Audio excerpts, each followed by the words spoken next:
I'm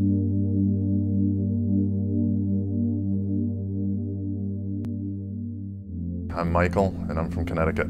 I was diagnosed with polycystic kidney disease at the age of 13. The nephrologist that I went to at the age of 13 told me that the likelihood of me living past the age of 30 was not very good. He expected me to be on dialysis by the age of 20. My father was also on hemodialysis and for 11 years. So my future didn't look very bright. As I got older, my kidneys continued to grow. One kidney was 16 pounds, one kidney was 14 pounds. The doctor had told me that I had 3 to 5 months to have the kidneys removed. Otherwise, it was going to compress my lungs to where I couldn't breathe. But the wait time in Connecticut for a kidney is 5 years, and the likelihood of me surviving 5 years wasn't very likely. I went home, got on the computer, and started reading other people's testimonials of situations they were in and what they've gone through. And I came across something where a woman had written that she had come to Florida Hospital for a kidney transplant. And because of her home state was telling her there wasn't a very good likelihood that she was going to live through it. I ended up calling Florida Hospital, talking to Margaret, the transplant coordinator.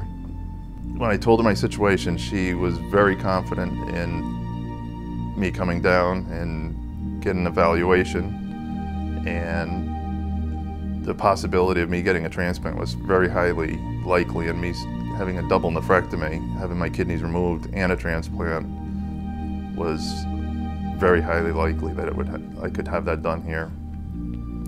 Connecticut, they refused to do that. They didn't think I would ever live through it.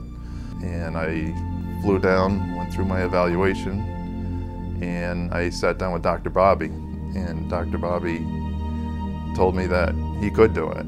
He was very confident that he could do it, which was huge, because I didn't think I was going to be living.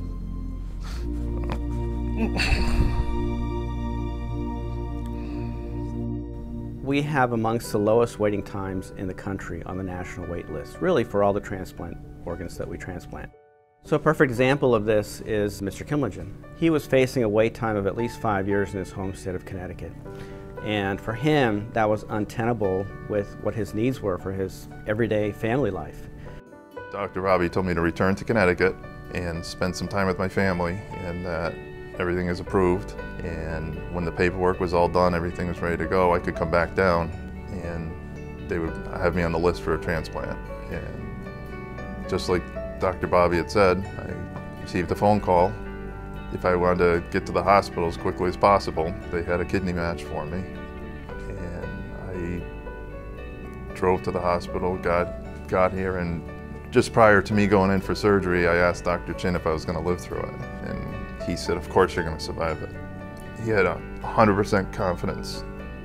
When I was wheeled in, he said, I'll see you in a few hours.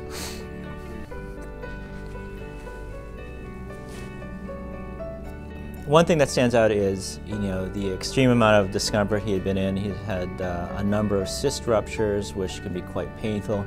He has been on, it had been affecting his dialysis. To be able to take out the kidneys at the same time as the kidney transplant was something that we felt should be done, and we felt that we could do in our hands and do it successfully. I have a daughter who was 15 at the time. She always wanted to travel, and I asked her, where would she want to go?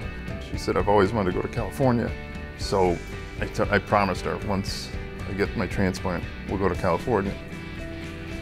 And we were able to do that. We went to California this last summer. It was something I never thought that would ever come true. 5 years ago, 4 years ago, when I first got sick, I thought that was it.